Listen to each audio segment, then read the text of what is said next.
કે આખું જગત એને પોતાની અંદર સમાયેલું લાગે અને આખા જગતની અંદર પોતે વ્યાપ્ત છે એવો ભાવ અંદરથી ઉત્પન્ન થવા માંડે, એનું નામ છે સમાધિ. તો ગોરખનાથ એકવાર મચ્છન્દ્રનાથને પૂછે છે કે ગુરુદેવ, આ બધા સમાધિની વાત કરે છે તો સમાધિ અવસ્થા છે શું?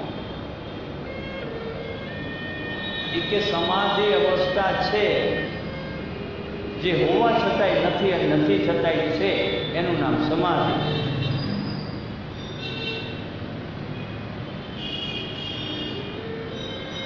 એ ઈશ્વરની માયા છે છતાંય નથી અને નથી છતાંય છે.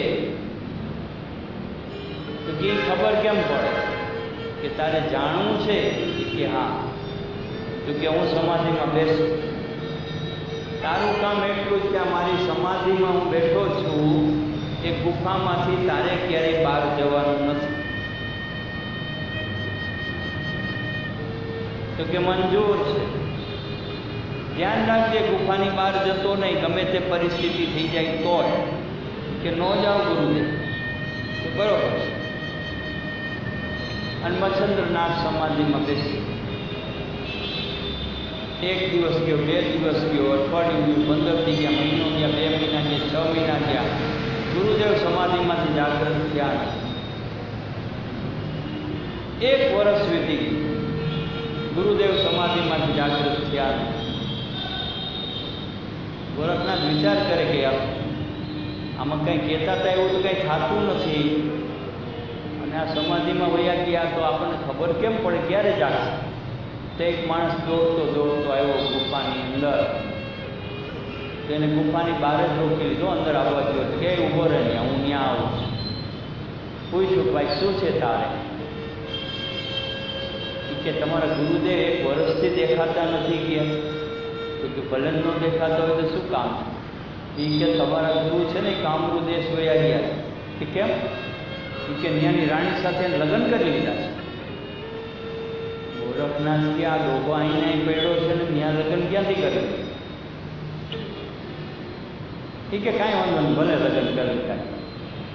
વળી 2-3 દિવસ ત્યાં તો બીજો એક ભાઈ આવ્યો. એમ કરતાં કરતાં રોજ કોક ને કોક કહેવા વાળા આવવા માંડ્યા કે મચ્છન્દ્રનાથે લગ્ન કરી લીધા છે, તમારા ગુરુદેવે એને લઈ આવો ત્યાંથી આ. બાકી કામરૂ દેશમાંથી કોઈ પુરુષ પાછો આવી શકે નહીં. મચ્છન્દ્રનાથ દ્વિધામાં મુકાઈ ગયા. અને મચ્છન્દ્રનાથ ગુફાને બરોબર ટેક કરીને મોટી શિલા આડી જઈ કામરૂ દેશ તરફ રવાના થયા. જેવું કામરૂ દેશમાં પ્રવેશ કર્યો ને, ત્યાંની સ્ત્રી સૈનિકોએ એને પકડી લીધા.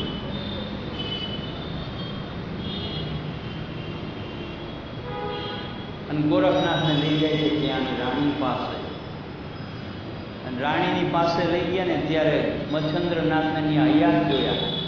ત્યારે ગોરખનાથ કહે છે કે ચેત મચ્છન્દર ગોરખ આયા. ઓલા કંઈ સાંભળતા જ નથી. પેલી રાણી કહે છે કે ભાઈ તું શું કામ આવ્યો છે? એ કે હું મારા ગુરુની શોધમાં આવ્યો છું. એ કે હવે તારા ગુરુને શોધવા તું જઈ નહીં હક કેમ? એ કે તારે હવે અહીંયા જ રહેવું પડશે. તો એની એક દાસી હતી, એ દાસીને સોંપી દીધો કે આ તારે આને સાચવવાનો. ગોરખનાથ બિચારા હેરાન થઈ ગયા. એક તો અઘોરી ભાવ, સ્ત્રીનો સ્પર્શ કરે નહીં, પણ બધું ધરાહાર થઈ ગયું. ગોરખનાથને કે તને આવડે છે શું? એ કે મને અશ્વપાલનનું આવડે છે. તેને અશ્વપાલક તરીકે મોકલી દીધો. અને પેલી દાસી એની સાથે રહેવા માંડી. દાસી ખૂબ હેરાન કરે છે પણ આ ડગતો નથી.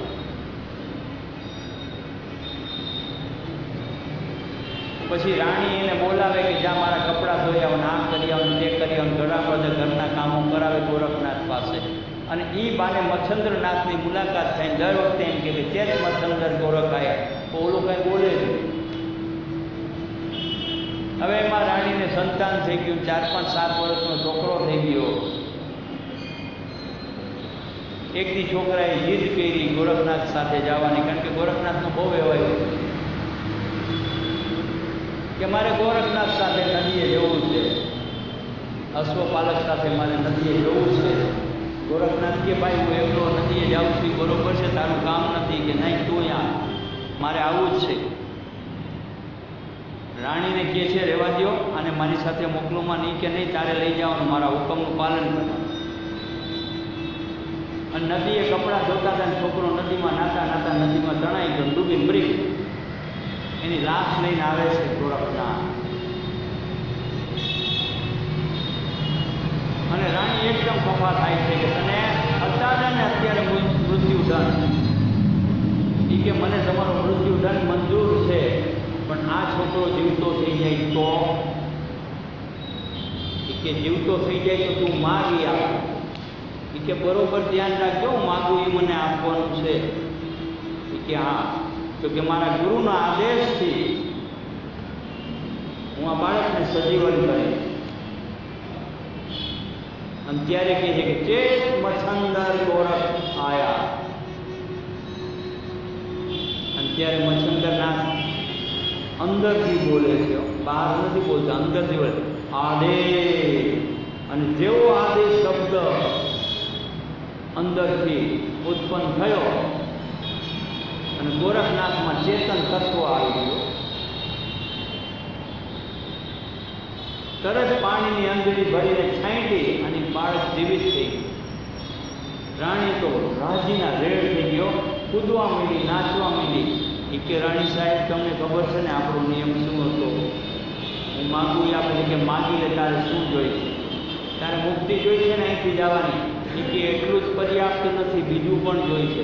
એ કે દાસીને લઈ આવી શકે કે એ કે નહીં, એને તમે હાચી. તો કે તારે શું લઈ જવું છે? એ કે આ તમે જે માણસને કેદ કરીને તમારા ગુલામ તરીકે તમે રાખ્યો છે ને, જેના દ્વારા સંતાન ઉત્પન્ન થયું છે, એ માણસ મારે જોઈએ છે. અરે કે એ ન મળે કે ન મળે તો કાંઈ નહીં, તમે વચન ભંગ છો, મને શું વાંધો છે? પહેલાના માણસોમાં વચનની બહુ કિંમત. તો ખૂબ સમજાવે છે ગોરખનાથ કે તું બીજું જે જોઈએ માગી લે, આને માગમાં આ મારો પ્રાણ છે. એ કે તમારો પ્રાણ છે બરોબર છે, પણ મારો એ પ્રાણ છે. આ તમારો બાળક જે જીવિત થયો છે એને હિસાબે થયો છે, અને તમારે જાણવું હોય તો જાણી લો એની પાસે. પેલી રાણી પૂછે છે કે તમારે આમની સાથે જવું છે? કે હા. એ કે અહીં તમને શું દુઃખ છે? એ કે મને બધાય સુખ છે, મારો સમય થઈ ગયો છે હવે એની સાથે જવાનો. કારણ કે એ જેમ આ તારો દીકરો છે ને, એમાં મારો ચેલો છે. એ મને લેવા આવ્યો છે તો મારે જવું પડશે. રાણી ખૂબ રડે છે, પગ પકડી લે છે. એ કે રાણી તમે વચનથી બંધાણા છો એની સાથે, એટલે મારે જવું પડશે. અને હવે તમારે મારી જરૂર શું છે? તમને તો દીકરો મળી ગયો, તમારે જે જોતું હતું એ તમને મળી ગયું છે. મારી પ્રતિકૃતિ હું અહીં મૂકીને જાઉં છું. તો રાણી કે કઈ વાંધો નહીં, નીકળો કે. અને એ જ જગ્યાએ ઊભા ગોરખનાથ અને મચ્છન્દ્રનાથ આંખો બંધ કરે છે. બીજી સેકન્ડે ગુફા પાસે ઊભા હોય છે. ગુફાનું દ્વાર ખોલ્યું. શું સુગંધ આવે છે ગુફાની અંદર? ગયો રોજ સાફ થતી હોય ગુફા, રોજ એમ સાર સંભાળ લેવાતી ગુફા એવી હો, જાણે હમણાં જ બંધ કરીને ગયા હતા એવી ગુફા. અંદર પ્રવેશ કર્યો. બે ગોરખનાથ વિચારમાં પડી ગયા, મચ્છન્દ્રનાથ અહીંયા બેઠા છે, મારી બાજુમાં ઊભા છે. તો કે ગુરુદેવ આ શું છે? કે શું છે એ જાણવું છે ને, આંખ બંધ કર.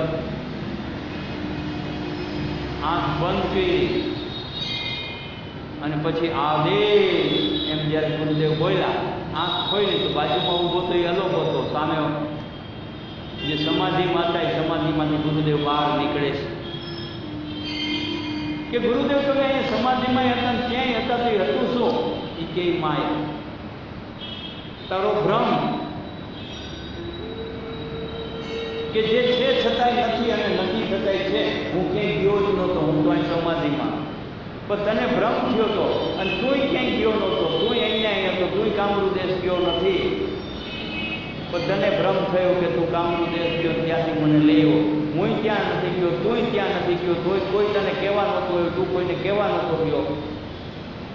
આ છે છતાંય નથી અને નથી છતાંય છે, એનું નામ સમાધિ છે. એ કોઈને કહેવું ન પડે કે આને સમાધિ કહેવાય. સમાધિનો સ્વયં અનુભવ તને પણ થઈ ગયો. તો સમાધિ છે ને